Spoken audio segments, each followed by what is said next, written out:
You are listening to a snippet of the Substack review. For the full episode, click the links below. It's either Substack or Patreon. Thank you. Alright, I'm here with Walt Bismarck. I said it last time, my favourite Substack writer. He's the reason that I first got on Substack. And probably one of the only people who I read everything that they write, even when I don't always, the thing is, I don't always like it, I don't always agree with it, but it's always interesting, it's always titillating, and I'm sure that's something you get. I was actually thinking, I reckon a lot of your articles probably get a decent amount of views, but they don't actually get a lot of likes, because I suspect a lot of people read what you write, and they kind of hate reading, or they find it titillating and interesting, but they, vehemently disagree. Is that true? Do you find that I think so. People on Substack are very stingy with likes, and it's very weird because it's I get multiple thousands of views on all of my articles. One of the ones I wrote halfway through last year, anal sex should hurt. It had 30,000 views, which was almost as many as my initial maiden essays that went viral, right? And I only got 70 likes on it, which the thing is, last year I was going in a very, I don't want to say manosphere adjacent direction, but I was kind of litigating a lot of those topics, and I was kind of going into areas that are the thing is, on Substack you get the highest likes when you just post very high status, abundance mindset sort of opinions, right? Or if you can put forward an analytical framework that is very comprehensive and very exhaustive, which I did in a few articles last year that got 100 likes. So it wasn't I was it wasn't anything like the likes I was getting in 2024 when I was just kind of sort of optimizing around. And I was just psychologically, I was just sort of in a place in my life where it was very easy to write that way, right? So I sort of everything I wrote kind of went viral back then, and I would very frequently get 200 likes on something, 150 likes on something, whereas these days, I'll write something that gets 70, 75 likes, and that's not totally rare, but maybe the average thing I'll write will get 30, 40. And it's definitely compared to the amount of views I'm getting, I also have a very high churn rate in my subscribers. I find, I think that I would have 12,000. I did the math. I'd have 12,000 subscribers, assuming that everybody had stayed, but I don't have a very high retention rate at all. So, which makes sense because I sort of rebrand and kind of reorient my direction, every few months. And I guess for me, I sort of need to do that to stay artistically engaged and sort of creatively, on a trajectory. But I think a lot of people, they might sign up for metapolitical takes, and then they're getting all this stuff about Jewish women, and they're what the hell, So. Well, and also just on a more simple level, a lot of people, their likes are shown, right? You can go and see what they're liking. Do you really want people to see that you just liked a article called anal sex should hurt? You know what I'm saying? But I think it's deeper than that, because you're writing in a what strikes me as an intentionally obscurantist way, or an intentionally obscure way, as compared with, I go read some of your older stuff, I recently was reading the Why Conservatives Lose the Culture War. I think that's what the title is. And conservatives suck it up. Yeah, conservatives suck it up, pardon. And you clearly write in a accessible way, it's accessible to people. Whilst now I feel even take the allusions you make, you'll allude to things where it's I have no fucking clue what that is, and it almost feels like the allusions are meant to be obscure, and that the only way, I'm not American, so some of them maybe are very obvious to Americans, but to me, I'm I feel not many people would even know who that person is, but you'll make a reference to them, so it feels like you're doing it intentionally. Are you not? I think there's some aspect of that. I think there's part of it is it's a low resolution filter. I'm wanting to drive away people who are just going to because the thing is, I think part of it too is Substack's gotten a little dumber since 2024. And I feel back then, you'd get pretty much only good faith engagement. Whereas I feel these days, if your work is too accessible, you will just get a lot of people who are just kind of retarded, who just can't really give you any interesting feedback, and will just kind of post very sort of I don't know, just very pedestrian sort of takes in your comment section. And I guess I'm just not that interested in that. And, I think another part of it too is like sometimes you want to communicate an opinion that isn't necessarily like high status, right? And you want to, but you don't want it to be like incel coded. So like sometimes you just have to be a little Straussian in how you deliver it. And that sometimes will require just kind of speaking in multiple registers at once. And yeah, like that's not going to always really lend itself to very clean and the easily metabolizable prose, I suppose. I was gonna say, is it a Straussian impulse? But the weird thing is about it, like, because I guess like the Straussian impulse can be taken in a variety of different ways. Like you think about someone like Bronze Age Pervert, where he writes in a way that is meant to filter, so he writes in this way that's sort of deliberately stupid in a sense, right? Like, Yeah. so someone who's lower IQ reads it and goes, "This is just ridiculous and dumb," because they don't see like that behind that sort of juvenile writing style there is actually more. And then of course, like you can take it in a variety of different ways. That's what I was going to ask you. Is it a Straussian instinct? Because a Straussian impulse, and it sounds like maybe it is somewhat. Yeah.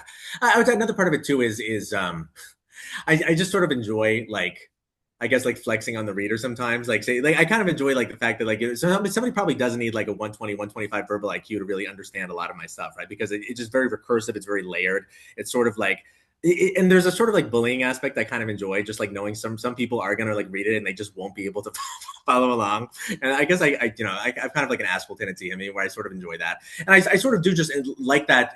It is going to filter out people who aren't going to be able to really grapple with a lot of the stuff I'm talking about and who won't be able to address it in good faith and who are just going to give like a very, like I said, very pedestrian take on it. So, I mean, I think that it's a sort of elitist thing and it is a Straussian thing as well. Just kind of wanting to, because also like, frankly, a lot of the stuff I'm talking about, like, I don't want normies, I mean, like a lot of this stuff is already out in the open because of red pill stuff, so it's not like you can really contain any of it. But like, this isn't something that I think a lot of like normies should be talking about. And especially like the way I will frame certain issues, especially when it comes to like gender war stuff. I mean, I think it should be restricted to elite salons and it should be, people who like have a specific neurotype who are sort of having these conversations, because I think that it's very, I think if you have like teenage boys or like low status guys who are like seeing some of this stuff, it could be like socially destructive in a way that I wouldn't endorse. That's something that I've become very conscious of recently is like you need an esoteric and an exoteric political doctrine, because it's very clear that like there are certain ideas that really should not be embraced by the great like mass of people. Like I've actually thought about it. Even I just mentioned Bronze Age Pervert, right? But think like his message was clearly originally like when he wrote that book. I think he had 10,000 followers on Twitter, something like that. And I suspect that they were all intelligent, yada yada yada yada people.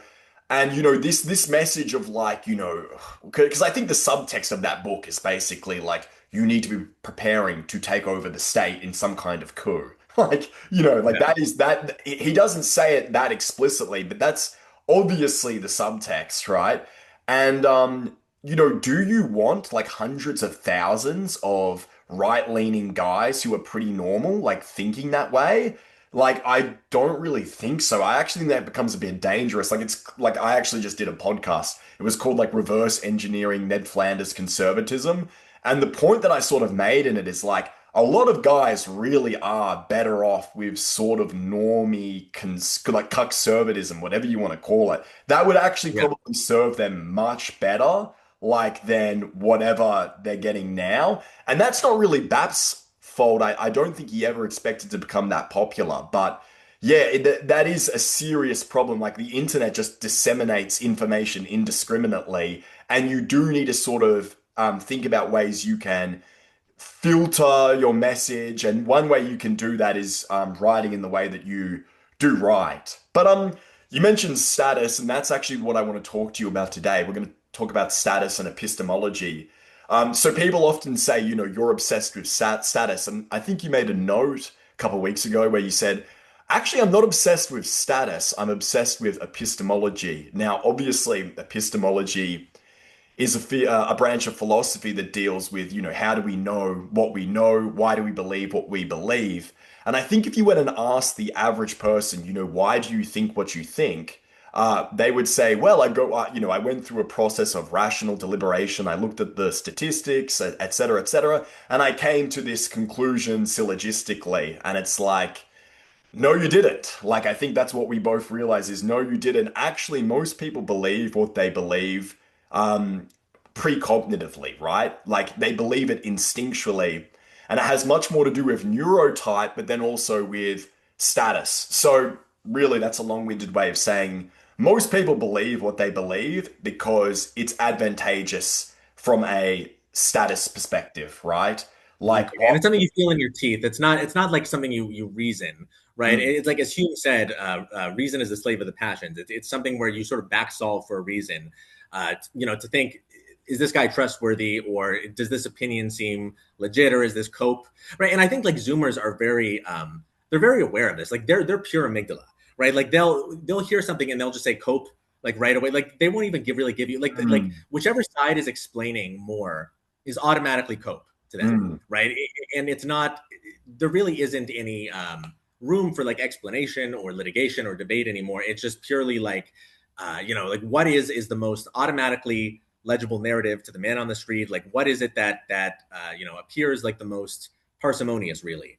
And like I think that is that's kind of a function of going into an oral culture where it's like purely precognitive. And I think when you're in a literary culture, you have more room for Mm. debate. You have more room for assessing things on a ostensibly rationalistic basis. And I think that people are still going to be informed by those precognitive biases, but I think that they can distance themselves a bit and have more higher order priorities. Whereas I think that when you do generations that are raised on short form video content, they're going to be pure amygdala, and they're not really going to have any ability to just like not think, okay, this guy's a faggot, oh, this guy's coping, this guy's a loser. I mean, like they're really not going to be able to give you the benefit of the doubt, and that really does, I think, undermine the mechanisms of liberal democracy in a really critical way. That it is going to make it unsustainable, and I think it's just kind of an empirical thing we'll see. But I think that it's probably going to result in collapse into a very sort of like plutocratic oligarchic structure over the next 50 years, just because you can't really sustain you can't sustain the pretense of equality in late modernity. Like you just can't. Like you get like such like an inability to clamp down on like asymmetries, like both in wealth, in sexual access, in just like educational attainment, that you start getting assortative mating, which kind of compounds things. I think you just have like a bunch of these like very specific social phenomena that are, and again, like in the past, you had like one-to-many like information distribution system with like television and radio. You had all these things that allowed like the monoculture to sort of congeal and sort of like propagate this narrative that sort of like kept low status guys in line and kind of kept people on the plantation. Nowadays, you basically just have to um,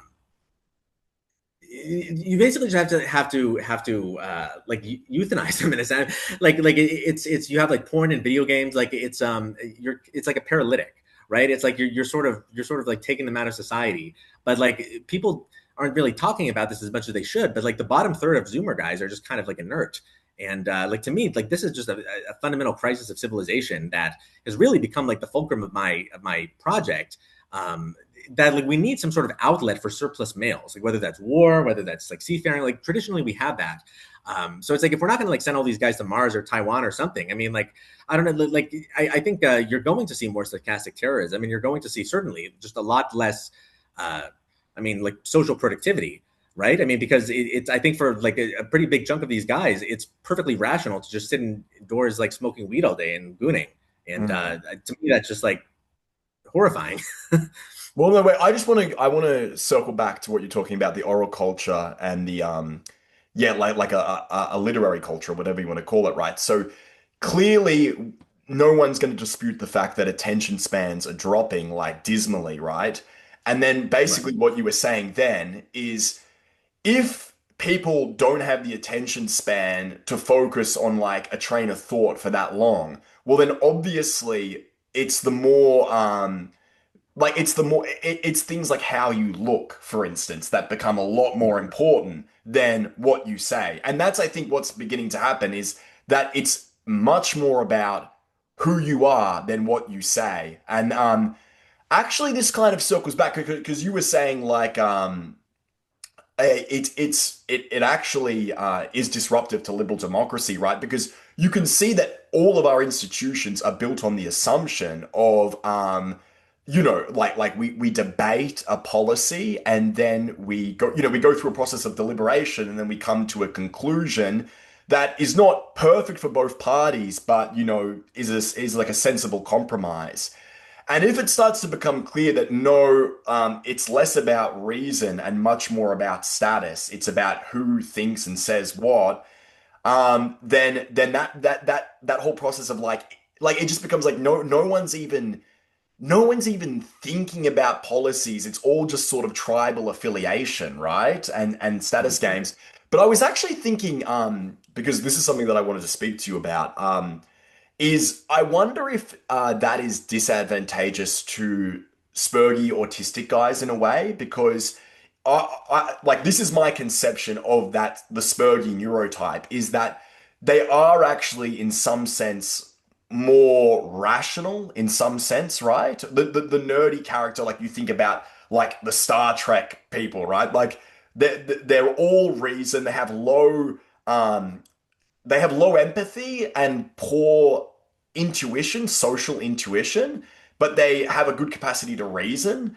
And I wonder if you think that like the oral culture is particularly disadvantageous to kind of spurgy, which you are, you're sort of nerdy, spurgy guy. Yeah. Do you feel like it's sort of disadvantageous to you?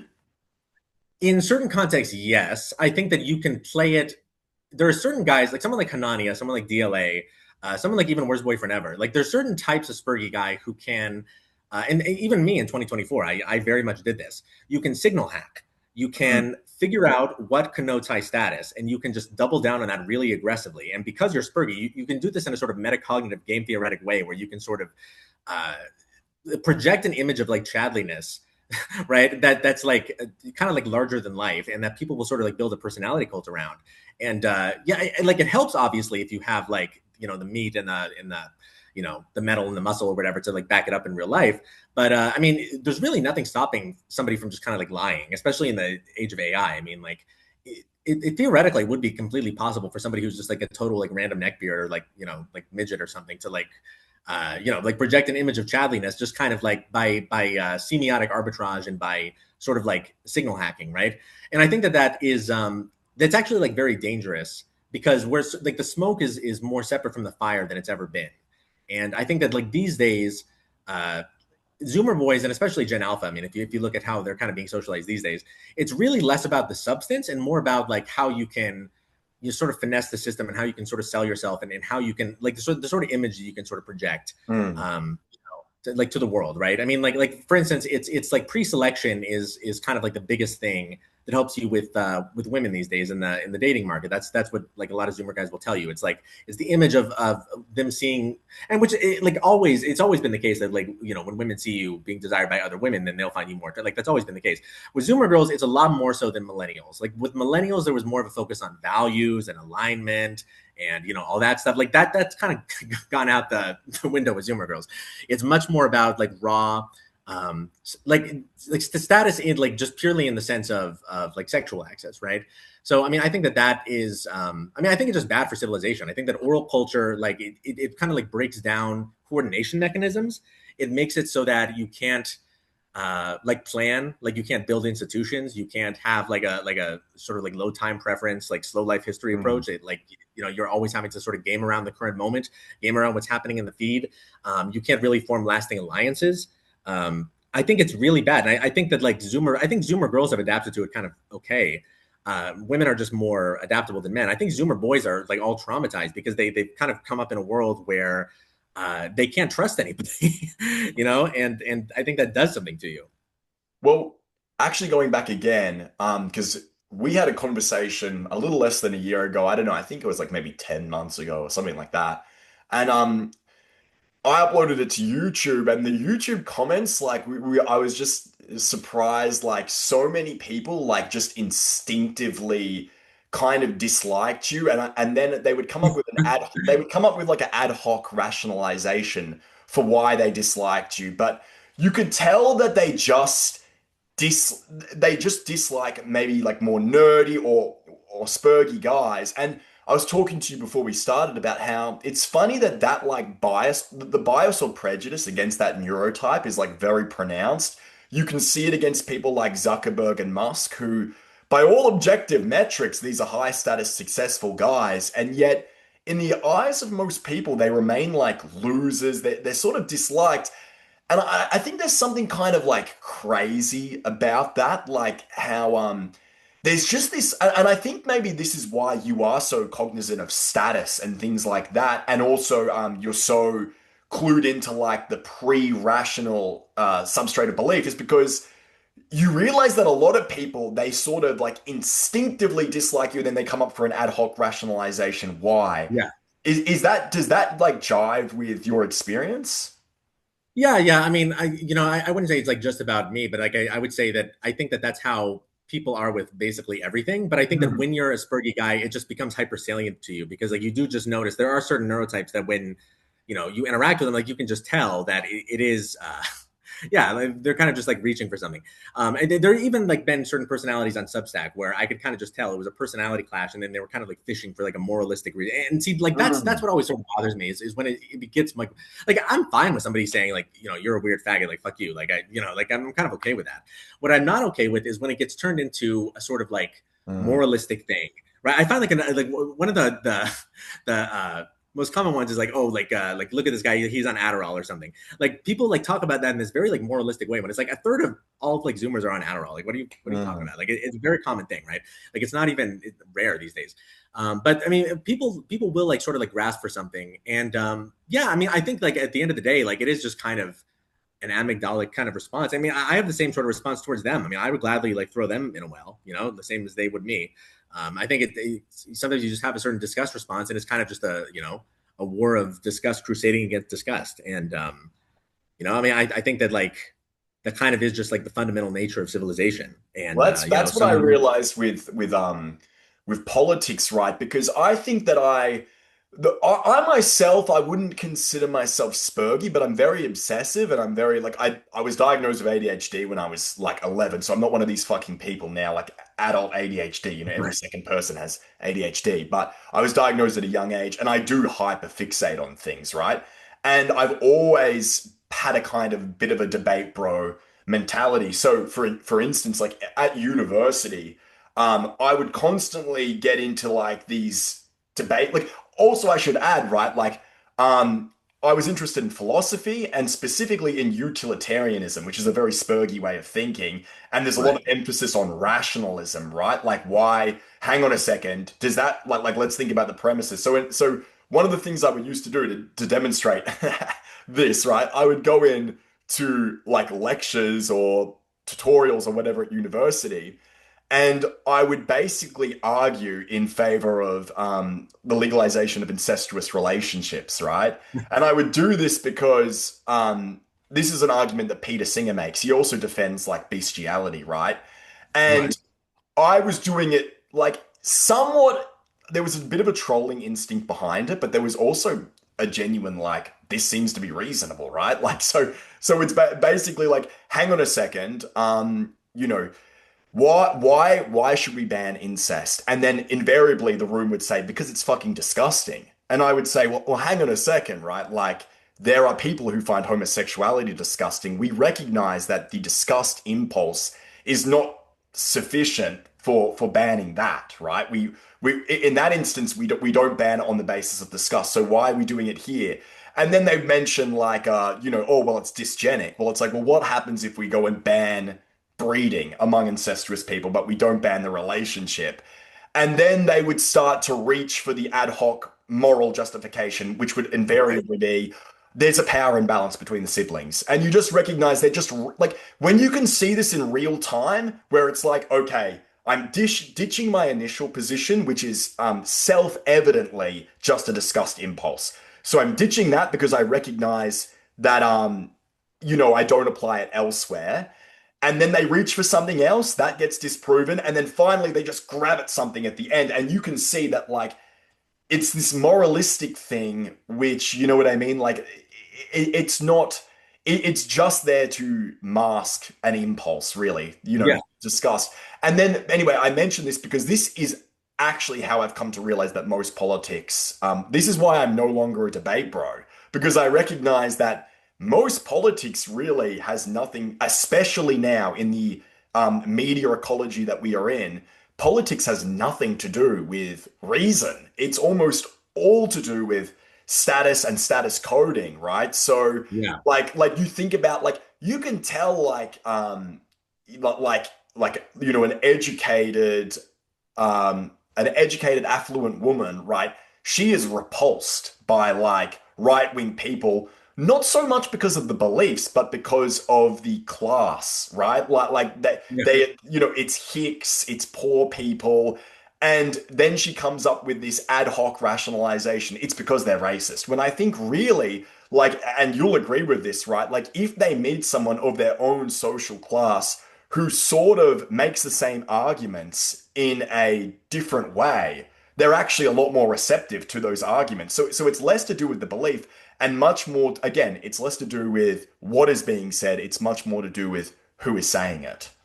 Yeah, no, absolutely. And I think that there's certain I mean, I think that women are much more like this than men. And I think that, among men, like the more sort of cognitively feminine they are, the more sort of, there's certain male neurotypes that are like a lot more like this than others, right? Like the classic like shape rotator, like engineer type is probably like the least like this. And like the sort of type I am has actually been more like I'm a hyperverbal spurg as opposed to like the shape rotator spurg. So like for me, I can actually sort of understand like the feminine modes of cognition. I think a little bit better than a lot of spurgs who are just more in the like Wozniak mold.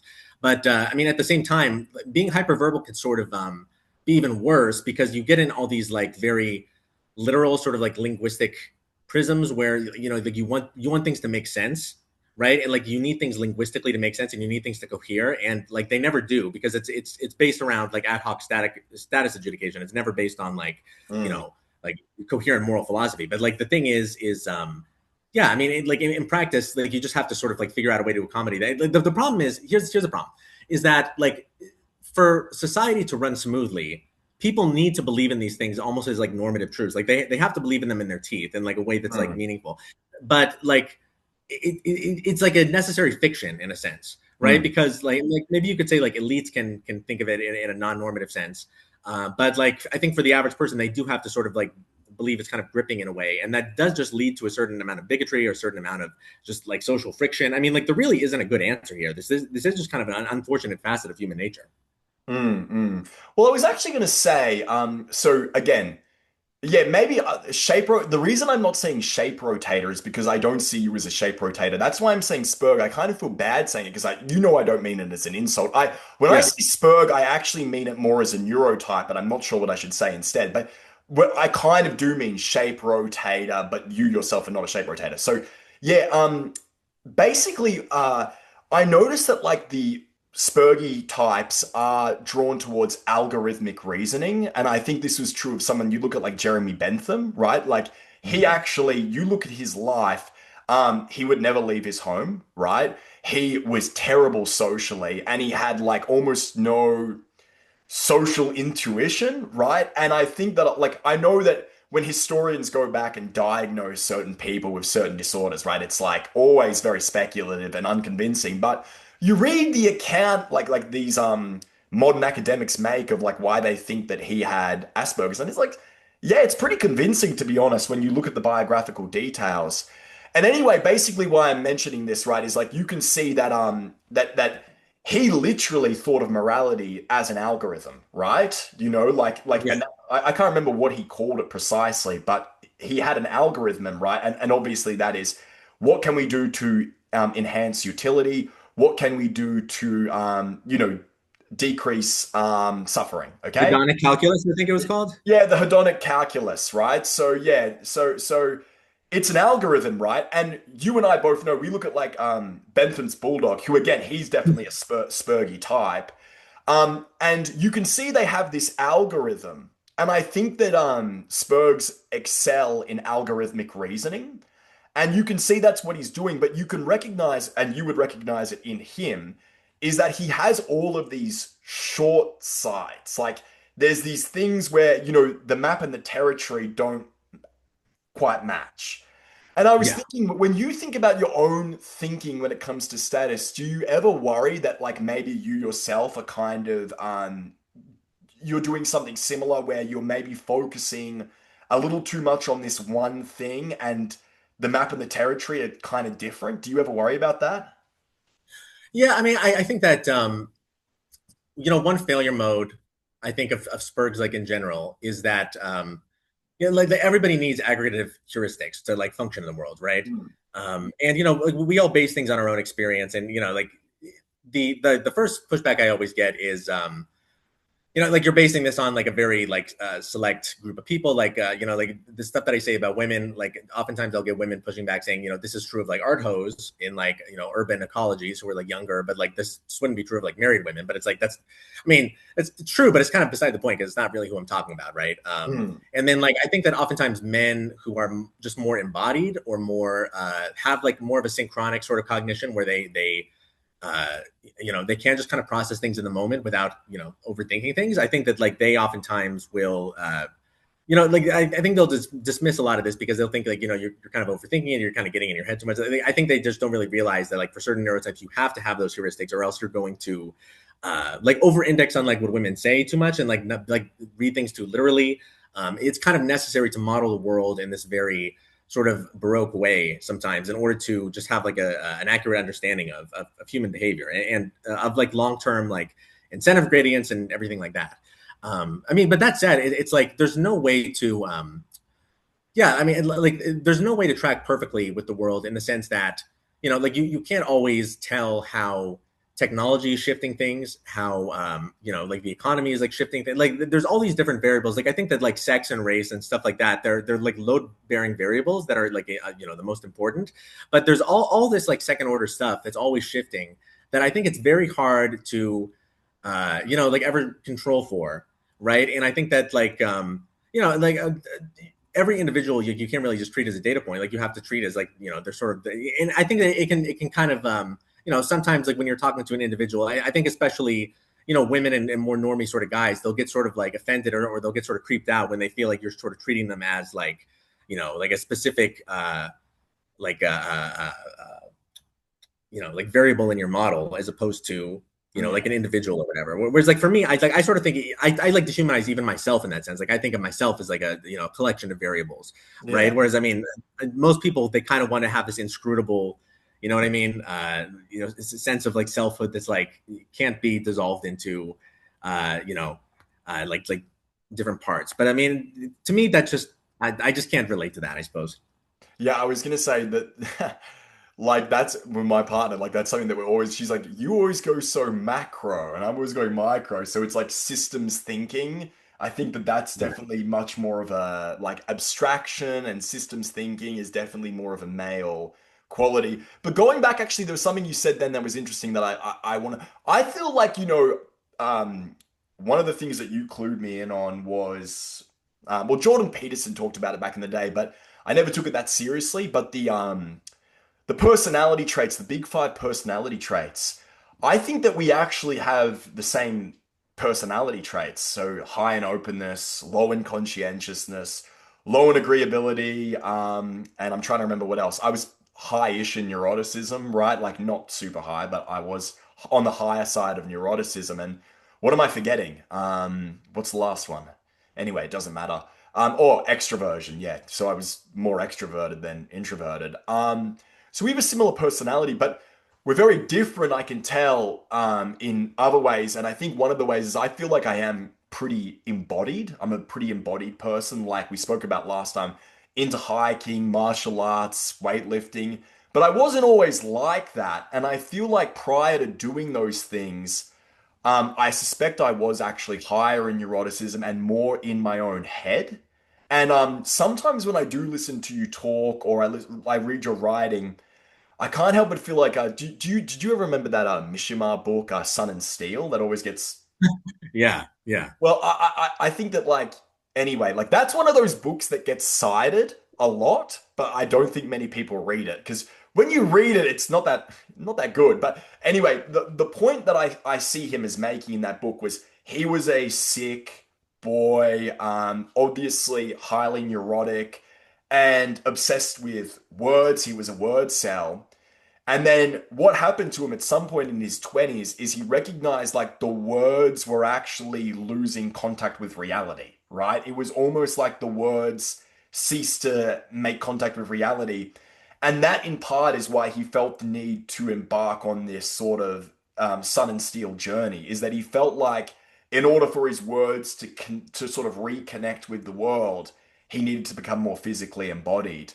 So I don't know. That's my way of kind of asking you. Do you ever feel like, because you've described yourself as a kind of brain in a vat, I think you've said before, Yeah. you feel do you ever feel like, again, that map and territory thing, do you ever feel like the fact that you're not embodied maybe does mean like your words are, am I making sense here? Do you Yeah, get no, no, I agree. I think that like the past year, it's gotten to the point where I'm basically just a human LLM because I'll be debating.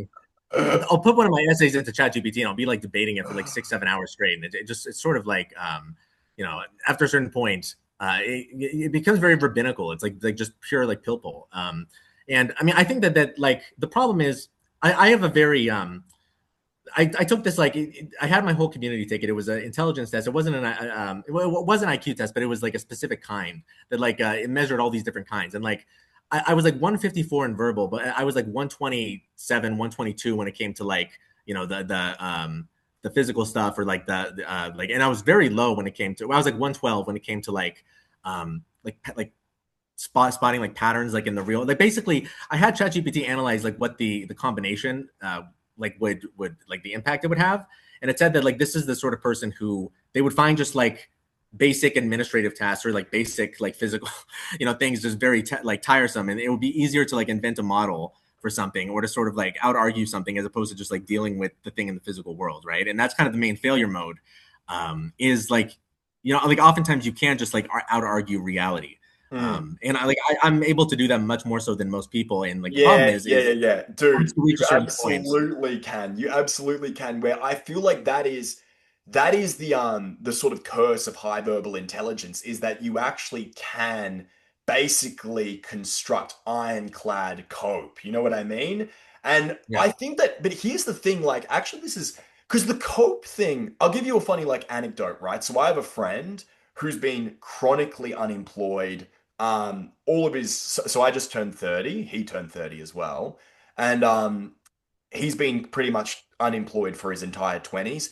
He's like has the lowest impulse control, so like he's constantly like going to parties where like we'd be at a party and then he'd see a girl with a G-string and he'd like wedgie her, and then the next thing you know he'd have like guys being like anyway, we're hanging out, like we're drinking. He'd go up to people and he's wedging them, right, as a joke, right? Which obviously people don't find funny. He's like very antisocial in this way. He's wedging guys, and then he sees a girl and he wedges her. And it's not meant as like sexual assault, but it's interpreted that way. So he gets like five guys fucking like out the front, like, trying to fight him. Yeah, yada, yada, yada, yada. Like, so he's like extremely, and this is just shit. It's just like, dude, like, it's just constantly like every week you'd speak to him, there'd be some insane story about how, like, some Curb Your Enthusiasm style story where it's like they misinterpreted what I was doing, right? Where it's like, okay, you kind of, and it was never his fault, it's never his fault why he gets himself into these situations. But anyway, like it's going to the point where he's been unemployed, he's been like abusing drugs, etc., etc. And basically, he's kind of now at the point where he's sort of managed to turn things around a little bit. And what he did was he got a job doing Uber Eats. And what he'll do is when he's doing Uber Eats, he'll call me on the phone and we'll just talk for like hours whilst he's doing it. And he calls it jeet maxing, like Pajit maxing, because he's like, I'm basically an Indian, like how Indians, they're always on the phone, they're delivering food. And calls me up and he'll put on a voice and everything like that. He'll be like, hello, sir, how are you going? Like that. And then we're talking about it later, and he's like, I realize that he's like that it's cope. That like by joking around like that, it helps me cope with the fact that I'm delivering food. And then I just said to him, I'm like, dude, if it helps you cope with it, like it's good. Like, and you know, it's because it's better than fucking being at home rotting. You know what I mean? And it kind of Right. got On some level, yeah, like all cognition is cope, right? I yeah, mean, yeah. like on some level, like everything we do is cope, right? Like I mean, and maybe me saying that is like the ultimate form of cope. but I mean, at the end of the day, like I feel like we all have like different strategy, and I feel like when people say something is cope, what it usually is somebody trying to give an explanation for something that isn't like automatically legible to the man on the Mm, street. yeah. And like it's sort of in a situation where like if somebody like says something is like your explanation for something is cope, like you can't really, you're sort of put in this like rhetorical bind where it's like the more you say, right, like the worse you kind of come off as. So you kind of just have to affect indifference, really. Mm. That's kind of like the only like appropriate response. And you realize basically that I think there are modes of living which would be considered not coping, but it's basically like, I don't know, like you're not coping if you're like extremely highly successful in a very conventional way. But I think like, like I think about myself, like I can tell that I'm not suited for like corporate life. Like I can just tell that temperamentally it does not match. And therefore, like, oh, okay, well, actually, maybe I am coping now. Tell me, like, because I think I am, like, this is somewhat of a coping mechanism. But I sort of always the way that I feel, right, was that I've always been intellectually inclined, academically inclined, or maybe creatively inclined, right? And you probably read or heard of that Jacob Savage article. It's very clear that like we grew up like as a zillennial or a millennial or whatever, like someone, I just turned 30. I grew up at a time where it was very clear to me that like I was not going to be able to participate in those status hierarchies, right? Like that in a way that I would have actually wanted to. Um, and simultaneously, I felt like the sort of corporate life where I feel like you still can participate in that, right? Like, you can still be a lawyer, or you can still be, an engineer, or you can still be a in finance or whatever. Like, I don't feel like there's barriers to entry there, but that really never attracted me. So I sort of have kind of from a pretty young age, I was like, I'm just going to choose a job that's got a good work-life balance. And that means like I won't be rich, but I think that I'll be more happy. And then there's always part of me where I'm like, is that just pure cope? And yeah, it probably is to some degree, but again, like I feel like why is there this instinctive suspicion of coping mechanisms? You know what I mean? Like we all they're obviously adaptive, like we do need them. I guess that they can be maladaptive. So they're not bad in and of themselves, but they can obviously be bad in certain circumstances. Yeah, I think that like in Zoomer culture, the sort of operative attitude is sort of yeah, like you just can't be neurotic, right? Like as long as you're not insecure about something, or giving like, visible signs of anxiety, like people won't really pick on you for it. Like it's much more acceptable for Zoomers to be poor than it was for millennials. It's much more even being like an incel. Like there's not really a stigma these days. There is a stigma if you are like visibly insecure about it, or if you're like visibly like if you have like an empty belly in any domain, right? Like that just like it's not really acceptable. But so long as you can like hide that, and so long as you're kind of like discreet about it, like it's not really a problem as it would have been for a millennial. So I mean, I think that because of that, they're very harsh when it comes to accusing people of copes when they get any sensation that somebody is like insecure or somebody like does want to like litigate their own status position, like from a position that's not immediately like legible as like winning by default. You know what I mean? Yeah. Okay. Well, this actually kind of naturally segues to something I wanted to talk about. I wrote a piece on this. I haven't posted it yet, but I remember a conversation you had with crypto girl Kate or whatever, and she sort of mentioned she was thinking about writing a piece about why we care about status too much and how you're the people who don't care about status are more happy. Like that was a piece that she said she was going to write, but she never got round to doing it. And I've just kind of written it because she didn't do it, right? So I've written it now. I actually don't. you'll have to see the piece, but basically, I want to kind of talk to you about obviously status. Like when I write these pieces about status, a lot of the comments I get are like, "Who cares about status?" And it's like, brother, you do, right? You care Yeah. about status. Everyone cares about status. Even like you go and take monks who have the best claim to not care about status. Like there are status hierarchies within the monastery. You know what I mean? Like Right. Yeah. it's intractable. It's everywhere. You can't escape it. You care about it, right? But then I kind of was thinking like, all right, is there something about maladaptive about status seeking in modernity or like modern life? Because, right, I acknowledge that status seeking is an innate human drive that you can never totally suppress. But I also recognize that it's more pronounced in some people than others, right? And it's Right. more pronounced in some ecologies than others. And I kind of was thinking, it seems like there's something about like in the same way you think about the sweet tooth, right? Obviously, that's something inherent, right? And it was adaptive when we were in an environment where the sweetest thing was honey and fruit. But now Right. we're in this different environment where it's like, okay, now it's like Mountain Dew Budger Blasts. It's like, okay, now Right. the sweet tooth is maladaptive, obviously. And like again, like it's clear that status seeking is adaptive. It's good when you're in the Dunbar tribe, right? When you have Yeah, 150 people, I right? Like literally say that. I literally yeah. mentioned Dunbar, right? So it's like it's clearly adaptive when there's 150 people.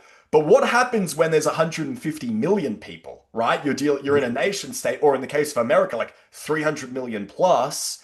It's like you can never have enough, right? There is no Right. end. In the same way, like there's just infinite sugar, right? It's like there's just infinite status games you can play, and it feels like you're just constantly like searching for this thing you can actually never get enough of. And then so my this is the point that I was trying to get at. Like, do you think there actually is something to the idea that like status seeking should be suppressed in a person for the sake of their happiness? Yeah, I mean, I think that there's absolutely a case for that, and I think that I mean, I would go so far as to say that sentience is sort of a mistake. I would say that like being too self-aware, too metacognitive, really, too like aware of your own thoughts and too aware of your sort of position in society, too meta. I think that that's kind of like the biggest source of unhappiness in the modern world. I think that the thing though is the better like communicative technology you get, the more inevitable that becomes, and the more you just get like a simulacrum society where people are no longer just like acting in accordance with impulse, but they're sort of like imitating archetypes they see on TV or something, right? And like myth becomes more portable. Like myth becomes like you ever like standing in line in the movie theater and you see like some girls who are like clearly like having a conversation where they're sort of performing for like everybody around them, where you know Yeah. what I mean? Like you know the dynamic I'm talking about. It's just like a very common thing, and like I just sort of feel like yeah, there is more performativity. There's more of that say Wait, simulacrum but society. are you saying that to suggest that like it's not stemming from that like this status seeking is less almost impulsive or instinctual and more mimetic, like it's more people imitating things that they've seen rather than something that's true to their own nature? Is that what you're saying, or am I Well, misunderstanding you? no, I mean that's kind of part of it. It's more just like an adjacent thing where it's like people are. I think people kind of like lose their own sense of self and they become more of like a mirror. And I think that like another thing is I think that people define themselves in relation to others, right? And if you're in a Yeah, Dunbar tribe, even if you're in like a high school circa 1950, right? Like you could become like you could have like the highest bench of all the guys in your class, right? yeah, And that would be like genuinely impressive. And that's something that might be, achievable if you work really hard on it. yeah, But like this day and age, there's going to be some 17-year-old on Instagram who's benching 800 pounds, and like you're going to feel like, what's the point, right? It sort of becomes when you're defining yourself in relation to like all those other people, or you see girls like defining themselves in relation to like all these probably like photoshopped up like models and stuff. I mean, like people just like aren't able to be secure in themselves anymore, and like it creates this incredible neurosis. yeah. Exactly. That's exactly how I feel. And I guess like I guess then I think we can't help but define ourselves in relation to others, but maybe like I think about like that Aristotelian idea of like eudaimonia or flourishing. It's like identifying that within each person there does tend to be some sort of skill or proclivity, and you can nurture that. And I think like that might be a greater source of happiness than, just seeking status qua status. But again, like, do you think that's even possible? Like, because I think like, okay, you could, for instance, you Well, could, the highest status thing is to not be seeking status, right? So like if you're yeah. it's kind of recursive, right? So if you're like um, if you're seeking just like the greatest actualization of your inner talents, I mean, like that's going to be like the sort of highest status thing you can do. Is it So cynical though? That's what I'm getting at. Is that like so is that is that person the person who is doing the thing in itself for the thing in itself? Is that person yeah, is no, I don't think it's cynical because I think what happens is I think that a lot of these precognitive mechanisms, like we talk about it like it's a nefarious thing, but it's an adaptive mechanism. Like it's basically like your body sending a disgust response to something that's dysgenic, Mm. right?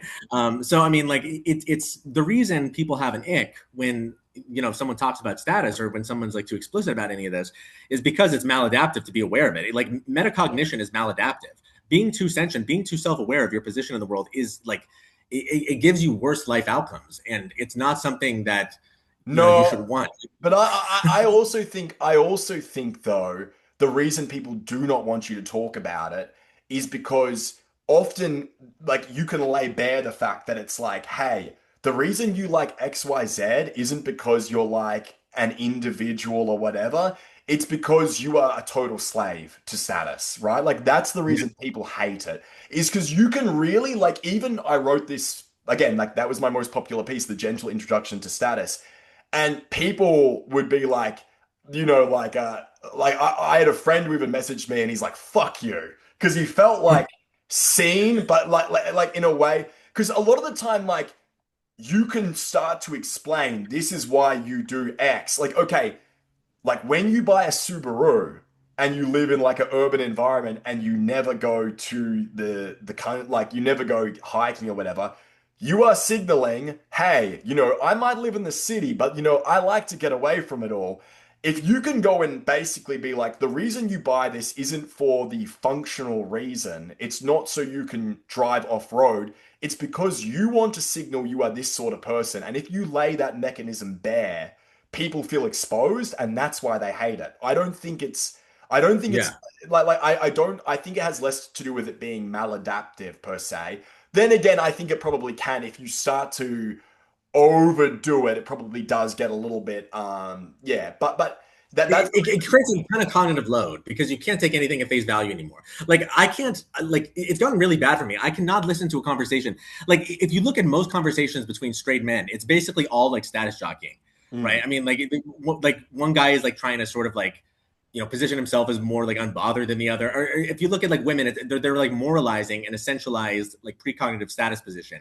Um, and it gets like really, and I was actually thinking this is one of the reasons I like hanging out with gay guys is because they can be very meta and like aware of this, and like their like basal register is in a sense like more amenable to just kind of like discussing these things in a like non moralized way. Because they're Whereas I not feel like jockeying for status with you, right? I mean, that's kind of what you're saying is yeah, that a gay guy, because obviously, status.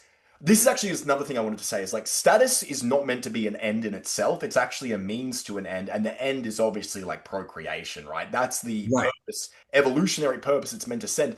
That's actually though another thing. That's another reason I think that status seeking is becoming super maladaptive is because it's become an end in itself. I don't know if you know that Johann Kurtz guy on Substack. Do you know him? yeah, yeah, So he wrote a article. It was called "It's Embarrassing to Be a Stay-at-Home Mum," and he was talking about the fertility crisis. And basically, his explanation is it's not religion. It's not because of like economic crisis. It's because of status, right? Ultimately, women recognize that it's higher status to be a lawyer with no children than to be a stay-at-home mum, right? And his basic point was that, like, if you wanted to increase the birth rate, you need to increase the status associated with motherhood.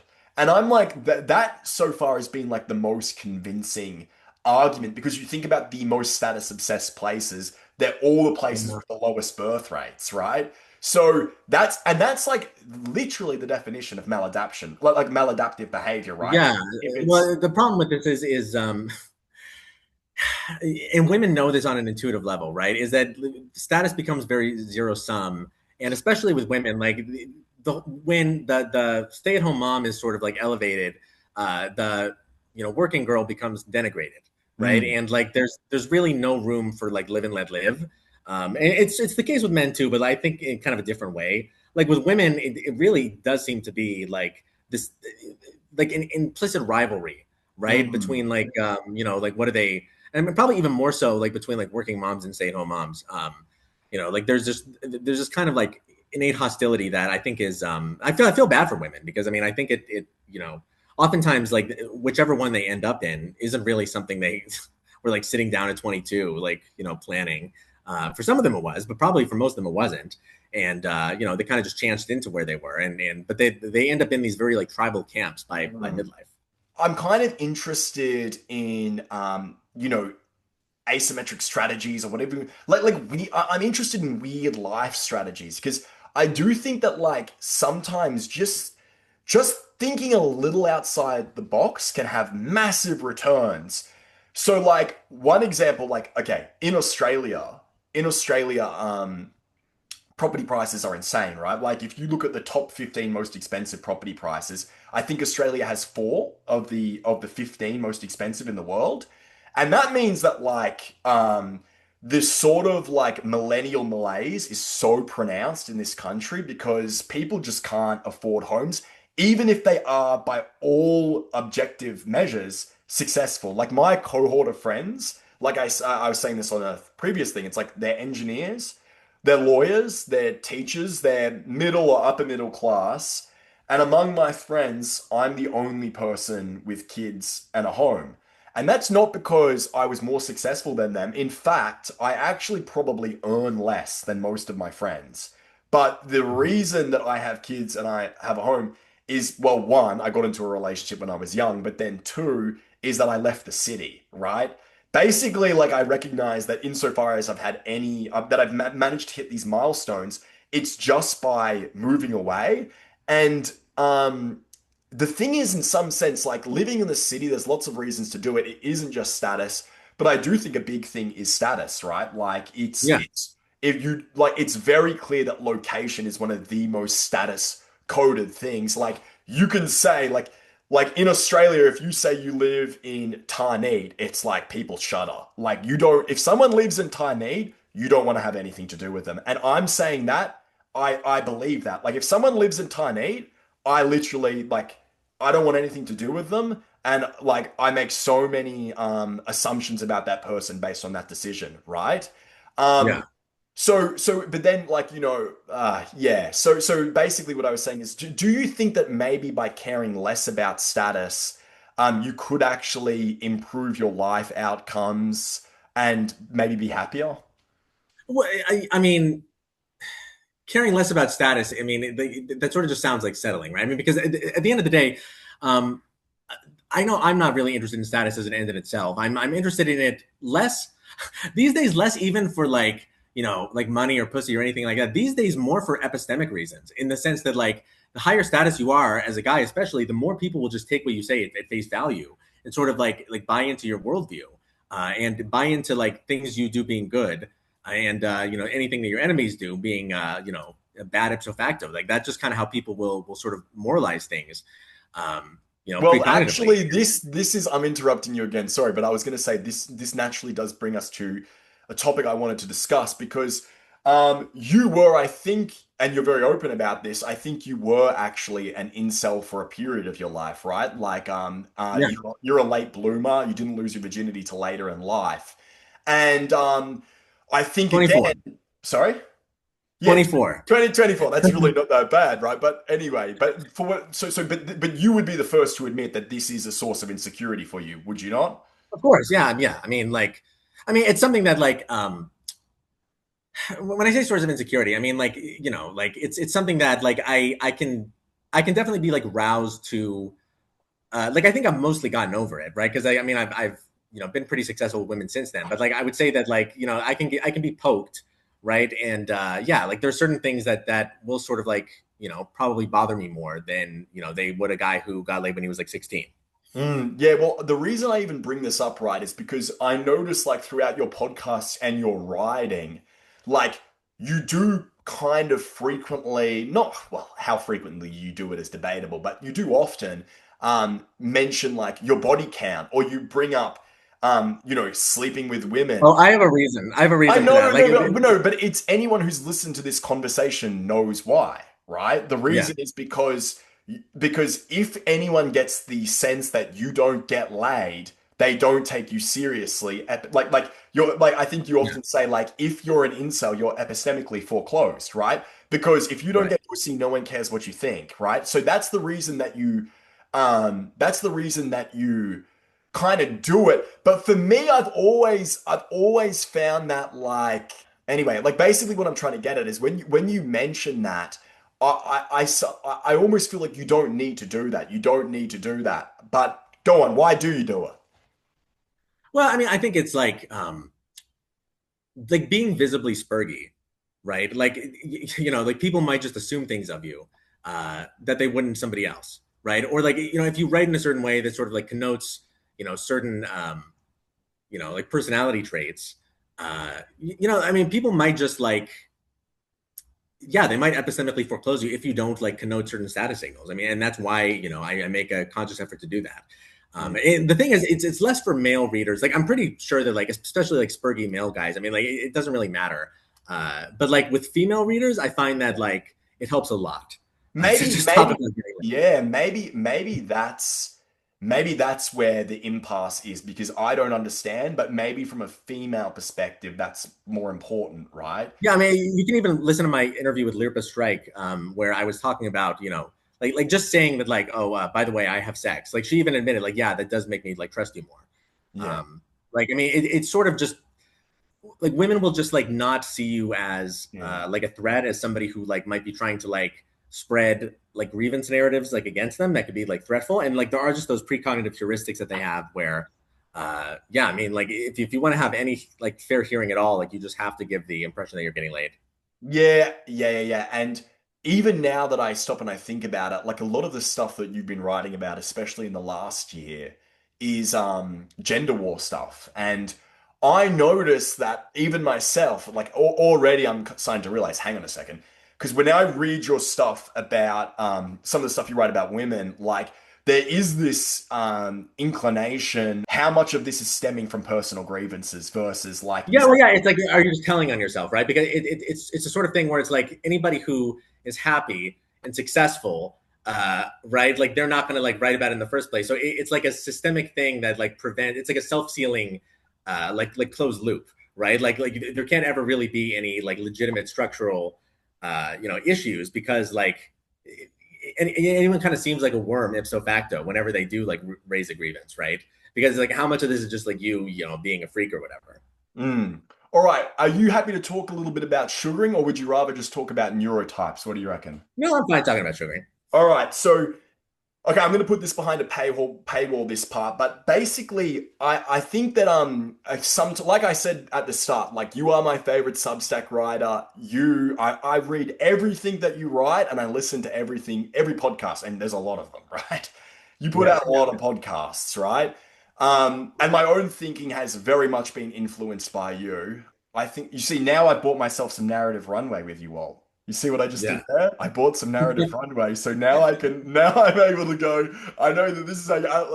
All right, so uh, a while ago you were talking with Ancient Problems, and I think that he has some Latin American girlfriend or something or wife, right? And you point out that like that's a kind of geographic arbitrage, right? It's clear that like a guy who goes to Latin America or Asia can get a much more attractive, high sexual market value woman than he could in, you know what I mean? Like, so Yeah. that, so it is a sort of geographic arbitrage. And you yourself, you're obsessed with arbitrage and asymmetric strategies. And one of them that you've utilized is sugaring, right? So yeah, just go into that a little bit, explain it. Yeah, I mean, it's I guess the way I would describe it to like the man on the street, it's like the modal like sugaring arrangement will be like halfway between a girlfriend and a hooker, Mm. and like basically it's a you can think of it as like a friends with benefit, like you're taken care of, right? And it's a very like sort of maybe we can say it's comparable to like French mistress keeping, but like the thing is, it's very common among Zoomer girls these days, and the thing is, it can look very different, you know, depending on the situation. And like I've met a lot of girls from Seeking who just became my girlfriend, and like I've interviewed 3 of them on the podcast. There's Alyssa, that's episode 40. There's Rebecca, I forget that number, but then there's also Rose, the most recent one, and I've actually done 2 with her. And I mean, you can listen to all these, like these are all like very normal girls. Like it's not like especially slutty Zoomer girls who get into sugaring. Really, it's usually if anything, it's girls who are more kind of traditionally feminine, who kind of like want to be. Maybe they like fetishize like the idea of like provisioning. They kind of just like enjoy the idea of being taken care of. But I mean, like I really haven't like observed like much of a huge difference, I would say, like in terms of neurotype between them and the regular female population. What I will say though is that like I've used it, like basically I've used it in the context, like with some of the girls it was just prostitution, right? It was basically, especially like towards the end, I would just like kind of have them come up to my apartment, and I would like, you know, we'd have a few drinks and I'd fuck them like right away. And they would be just like co-eds, right? Like normal like college girls though. So it's like they will be like more selective than like an escort, and you have to sort of like you know, woo them on the phone or whatever. But functionally it was very similar to prostitution. But then some of the girls, it was literally like no different from a girlfriend, except like the first date I would say like, okay, I want you to like get your toes painted white, I want you to wear like a, you know, a pink skirt, and you know, blah blah blah. And so I just experienced it as like being, it was basically the same thing as Tinder and Hinge, except I'm competing with a bunch of like 40, 50-year-old men, right? So it's like it's a much different market. And then like, yeah, I mean, like in practice, I wasn't really giving them like that much money, right? It would usually be like a few $100, you know, a night. And you know, usually you do pay per meet at first, and then it kind of goes into like an allowance structure. But you know, usually I would just kind of keep a pay per meet, and it, you know, it wouldn't really like matter. Like they wouldn't really care. Like sometimes girls will prefer, they'll feel like less hookery if you do like an allowance, but like I don't know. I wrote a whole article about it if people are interested. But like, I guess what bothers me is that like, oftentimes I feel like people will act like it's like literally just the same thing as prostitution. And like, they won't give me credit for like a lot of the kills that were clean. Right. And I understand it's not legible to the man on the street. And I get that. Right. The thing is it's like, I admit that like, you know, like the girl showing up to the first date, like, yeah, like I was juicing the, you know, system to get them there, but like you do have to seduce them. Like these are like co-eds, like normal college girls. These aren't like hookers. You do still have to be like attractive enough to get them into bed. The difference is you don't have to be like the 6'5" like Chad on Tinder, right? Like getting like all the likes of girls. If you're like a 6'1", you know, like decent looking guy in your late 20s, you can just clean up, get like a ton of girls, and then, you know, you'll pay them like a few $100s, and it's kind of just like, you know, it is what it is. I feel like you know, there's a lot of people who, you know, like they see like anything outside of like the Tinder model is like ontologically illegitimate, which like to me just feels like really faggoty, and like it's not like validating like other forms of like male sexual like power, right? And it's sort of like objectifying men. I feel like basically the dating market is so fucked that naturally people are going to seek out other ways, right? That's perfectly natural. And even like, so I want to say from the outset, like I'm not one of these prudes. I had a book here.